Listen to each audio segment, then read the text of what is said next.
పనిచేస్తూ ఉంది అధ్యక్ష. ఈరోజు 73వ రాజ్యాంగ సవరణ ద్వారా 1992లో పంచాయతీరాజ్ వ్యవస్థకు చట్టబద్ధత తీసుకొచ్చింది కూడా కాంగ్రెస్ ప్రభుత్వమే అధ్యక్ష. తద్వారా గ్రామాలకు అధికారం, ప్రజలకు స్వయం నిర్ణయ అధికారం ఇచ్చింది కూడా మరి మన ప్రభుత్వమే అధ్యక్ష. Power to the people is the true spirit of democracy అధ్యక్ష. Power to the people is the true spirit of democracy అధ్యక్ష.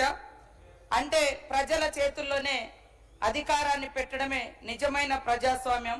ఈ సిద్ధాంతాన్ని కాంగ్రెస్ పార్టీ కార్యరూపంలోకి తీసుకొచ్చింది అధ్యక్ష, అమలు చేస్తూ ఉంది అధ్యక్ష. గ్రామాల అభివృద్ధి కోసం కాంగ్రెస్ ప్రభుత్వము అనేక కార్యక్రమాలను కూడా తీసుకొచ్చి మరి నాటి నుండి నేటి వరకు మార్పులు చేర్పులు గ్రామాల అభివృద్ధి పదంలోకి తీసుకెళ్లడానికి రాజ్యాంగబద్ధంగా హక్కులు అధికారాలను కూడా గ్రామ సభలకు ఇవ్వడం జరిగింది అధ్యక్ష. ఈరోజు మనం చూస్తే ఉపాధి హామీ పథకం ద్వారా గ్రామీణ పేదలకు ఉపాధి కల్పించడం, గ్రామాల అభివృద్ధికి మరి మౌలిక వసతుల అభివృద్ధికి, చెరువుల పునరుద్ధరణ, రోడ్ల నిర్మాణం, నీటి వనరులు ఇలాంటివన్నీ కూడా మరి చేయడానికి ఉపాధి హామీ చట్టాన్ని ఎంతో చక్కగా ఉపయోగించుకోవడంతో పాటు ఆ చట్టాన్ని తీసుకొచ్చింది కూడా ఆ మహాత్ముడి పేరుతోటే మరి ఇవాళ తీసుకురావడం జరిగింది అధ్యక్ష. మహిళల సాధికారతలో కూడా కాంగ్రెస్ ప్రభుత్వం కీలక పాత్ర పోషించింది అధ్యక్ష. ఈరోజు చూస్తే when women move forward the family moves sir, the village moves, the nation moves sir. అంటే ఈ అంశాన్ని ఈ యొక్క విషయాన్ని చెప్పింది గాంధీ గారు అధ్యక్ష. When women move forward the family moves, the villages moves, the nation moves అని మరి మన మొదటి భారతదేశ ప్రధానమంత్రి గారు జవహర్లాల్ నెహ్రూ గారు చెప్పినటువంటి స్ఫూర్తితో మేము ముందుకెళ్తా ఉన్నాం అధ్యక్ష. ఈ భావంతో పంచాయతీలలో మహిళలకు 33% రిజర్వేషన్లు ఇచ్చి గ్రామ పాలనలో మహిళల పాత్రను పెంచింది కాంగ్రెస్ పార్టీ, కాంగ్రెస్ ప్రభుత్వం అధ్యక్ష. సామాజిక న్యాయం కోసం ఎస్సీ ఎస్టీ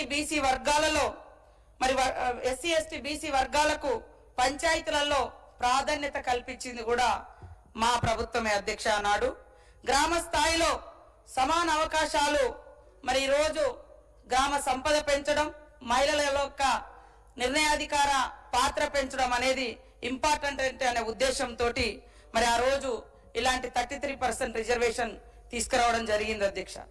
అదేవిధంగా రాజీవ్ గాంధీ గారి కూడా వారి మాటలు మనకెంతో స్ఫూర్తిదాయకం అధ్యక్ష.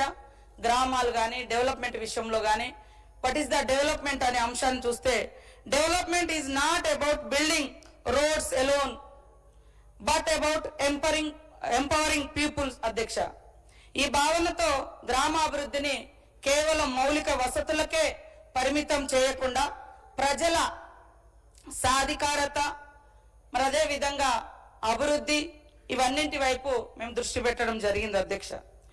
ఈ రకంగా గ్రామ పంచాయతీలను బలపరిచిన చరిత్ర కాంగ్రెస్ది, ప్రజలకు అధికారాన్ని ఇచ్చిన ఘనత కాంగ్రెస్ది, గ్రామ స్వరాజ్యాన్ని ఆచరణలో పెట్టిన ఘనత కూడా కాంగ్రెస్ది అధ్యక్ష. Strong villages make a strong nation అధ్యక్ష. ఈ స్ఫూర్తితోటి మేము నిరంతరం పనిచేస్తా ఉన్నాం అధ్యక్ష. ఈరోజు మరి ఈ పద్ధతుల మీద మాట్లాడేటప్పుడు మొన్న పల్లెలలో అభివృద్ధి పడకేసింది, రాష్ట్రం నిధులు ఇవ్వడం లేదని ఒక అలిగేషన్ చేయడం జరిగింది అధ్యక్ష. వాస్తవానికి లాస్ట్ 2 years ఇప్పటిదాకా మనం ఏదైతే డిస్కస్ చేయడం జరిగిందో 42% బీసీ రిజర్వేషన్, దాని మూలంగానే ఎన్నికలు నిర్వహించలేకపోయినాం తప్ప వేరే ఇతరత్ర కారణాలు కాదు అధ్యక్ష. దాని మూలంగా 15th ఫైనాన్స్ లో ఏదైతే నిధులు రావాలో అవి రాకపోవడం మూలంగా కొన్ని ఆటంకాలు అయినాయి తప్ప మొత్తము పల్లెలు పడకేయలేదు, అభివృద్ధి కుంటుపడలేదు. నిరంతరం మేము అక్కడ ఉండేటువంటి స్పెషల్ ఆఫీసర్లతో పనులు చేయించినాం, కార్యదర్శులతో పనులు చేయించినాం. మరి అధ్యక్ష ఒక సామెత ఉంది అధ్యక్ష, పంచాంగం పోగానే నక్షత్రాలు రాలిపోవు అని. ఈరోజు బీఆర్ఎస్ పోగానే మొత్తం జరిగేటువంటి పనులన్నీ ఆగిపోతాయి అధ్యక్ష, చేయట్లేదు అధ్యక్ష. మరి పనులన్నీ ఆగిపోతే ఇవాళ వేల మంది శానిటేషన్ వర్కర్స్ ఉన్నారు, సెక్రటరీస్ ఉన్నారు, ఇతరత్ర అధికారులు ఉన్నారు. ఇలా మాట్లాడడం అభ్యంతరకరం అధ్యక్ష. అది సరైనది కాదని నేను కోరుతా ఉన్నా అధ్యక్ష. గ్రామాల అభివృద్ధి కోసం మా ప్రభుత్వం వివిధ రకాల అభివృద్ధి కార్యక్రమాలు, మౌలిక వసతులు, వ్యక్తిగత ఆస్తుల సృష్టి, ఇలా ఎన్నో పనులు కూడా చేపట్టడం జరిగింది అధ్యక్ష. నిధుల విషయానికి వస్తే అధ్యక్ష, 2023-24 సంవత్సరానికి సంబంధించి మేము వచ్చిన తర్వాత 318 కోట్లను గ్రామ పంచాయతీలకు రిలీజ్ చేయడం జరిగింది అధ్యక్ష. దాంట్లో అప్పటి వరకు చేసినటువంటి పనుల మాజీ సర్పంచుల బిల్లులు ఉండొచ్చు, కాంట్రాక్టర్లు ఉండొచ్చు, కార్యదర్శులు ఉండొచ్చు అధ్యక్ష. అదే విధంగా 2024-25 సంవత్సరంలో 15 ఫైనాన్స్ నిధులకు సంబంధించి ఇప్పటి వరకు 1280 కోట్లు మన రాష్ట్రానికి రాగా అధ్యక్ష. స్టేట్ మ్యాచింగ్ గ్రాంట్ కింద మనము 611 కోట్లను రిలీజ్ చేసినాం అధ్యక్ష. అదే విధంగా 2025-26 ఏడాదికి స్టేట్ మ్యాచింగ్ గ్రాంట్ కింద 400 కోట్లను జీపీలకు రిలీజ్ చేయడం జరిగింది అధ్యక్ష.